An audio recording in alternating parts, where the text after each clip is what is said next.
আপনি যদি একজন সাধারণ মানুষ হয়ে থাকেন এবং আপনার জ্যোতিষ শাস্ত্র অনুসারে কোনো রকম কোনো ব্যবস্থা নেওয়া সুদূর পরাহত, এবং আপনি যদি মনে করেন যে আপনার মন্দিরে যাওয়ার সময় নেই, অথবা কারো কাছে কোনো কিছু সাহায্য চাওয়া বা কোনো কোনো জায়গায় গিয়ে সময় দেওয়ার সময় আপনার নেই, তাহলে আপনি নিজের ঘরে বসে এবং নিজে একটা মাত্র গ্রন্থ পাঠের মাধ্যমে আপনি আপনার গ্রহজাগতিক সমস্ত সমস্যার সমাধান করতে পারবেন।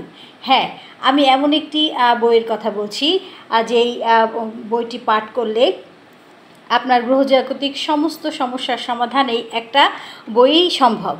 যেমন আপনি যদি আপনার ঘরে নিশ্চয়ই রামায়ণ আছে, অনেক হিন্দু পরিবারই রামায়ণ থেকে থাকে, কিন্তু রামায়ণ সাধারণত দেখা যায় যে ছেলে মেয়ে সন্তান জন্ম নিলেই পড়া হয়, কিন্তু আমরা জানি না রামায়ণ পাঠ করলে কি হয় বা কোন কাণ্ডের বা কোন অধ্যায়ের কোন কার্যকারিতা আছে। আপনি আমার কাছ থেকে জেনে নিন যে রামায়ণের কোন কোন অধ্যায় পাঠ করলে কি কি হবে, এবং এই এক জানার মাধ্যমেই আপনি আপনার সমস্ত গ্রহজাগতিক সমস্যার সমাধান করতে পারবেন।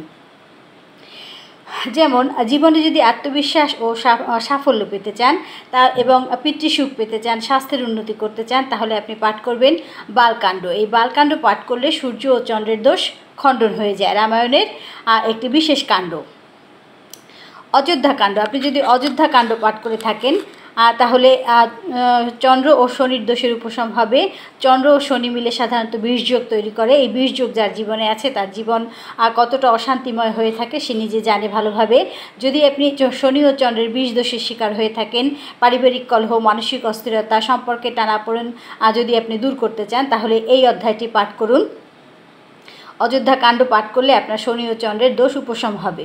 অরণ্যকাণ্ড, অরণ্যকাণ্ড পাঠ করলে আপনার কি কি হবে? অরণ্যকাণ্ড পাঠ করলে দুর্ঘটনা, শত্রু ভয়, ঋণের সমস্যায় থাকলে আপনি ঋণমুক্ত হবেন। এই অরণ্যকাণ্ড যদি আপনি প্রতিদিন নিয়মিত পাঠ করে থাকেন, অরণ্যকাণ্ড পাঠ করলে মঙ্গল ও কেতুর দোষ খণ্ডিত হয়ে থাকে। এরপর যদি আপনি রাহু ও শনির দোষ থেকে মুক্তি পেতে চান, শনি ও রাহু সাধারণত যার জন্মকুণ্ডলিতে ভিন্নভাবে থাকে, তাহলে তার জীবন আসলে অনেকটাই অশান্তিময় হয়ে থাকে, তাহলে আপনি কিষ্কিন্ধা কাণ্ড পাঠ করতে পারেন। কিষ্কিন্ধা কাণ্ড পাঠ করলে রাহু ও শনির দোষ থেকে খুব সহজেই মুক্তি পেয়ে যাবেন। এটি আপনাকে কর্মজীবনের বাধা, ধৈর্যহীনতা, হতাশা দূর করতে সাহায্য করবে। এরপর আছে সব ধরনের গ্রহকে যদি আপনি শান্ত রাখতে চান এবং আপনি চান প্রত্যেকটা গ্রহই আপনার জীবনে ব্যালেন্সে থাকুক, তাহলে আপনি সুন্দরকাণ্ড পাঠ করতে পারেন। সুন্দরকাণ্ড পাঠ করলে রাহু কেতুর অশুভ ফল, শত্রু বাধা, জটিল রোগ থেকে মুক্তি পেতে আপনাকে ভীষণভাবে সাহায্য করবে। আপনি নিয়মিত সুন্দরকাণ্ড যদি পাঠ করেন তাহলে আপনার সব গ্রহ শান্ত অবস্থায় থাকবে এবং আপনার জীবন নিরোগ এবং সুন্দর হবে। এরপরে আসুন লঙ্কাকাণ্ড।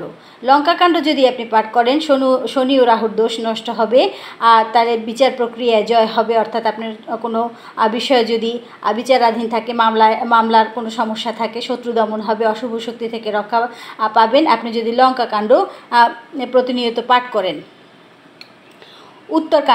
উত্তরকাণ্ড যদি আপনি পাঠ করেন তাহলে সন্তান সুখ, জ্ঞান ও আধ্যাত্মিক উন্নতির জন্য এটা অত্যন্ত কার্যকর। উত্তরকাণ্ড পাঠ করলে বৃহস্পতি ও কেতুর যাবতীয় দোষ খণ্ডিত হয়ে যায়। যারা জীবনে বারবার বাধার সম্মুখীন হচ্ছেন তারা প্রতিদিন রামায়ণের নির্দিষ্ট এই অধ্যায়গুলো পাঠ করলে, এই পর্বগুলো যদি পাঠ করেন, তাহলে আপনার কোথাও কোনো জ্যোতিষীর কাছে যেতে হবে না। আপনি নিজেই নিজের উপকার করতে পারবেন এবং আপনার প্রতিদিন যদি এই অধ্যায়গুলো সমস্যা বুঝে প্রতিদিন যদি এই অধ্যায়গুলো পাঠ করেন, তাহলে আপনার আধ্যাত্মিক মুক্তি হবে এবং আপনি আপনার দৈনন্দিন জীবনের সকল সমস্যা থেকে মুক্তি লাভ করবেন। ধন্যবাদ সকলকে।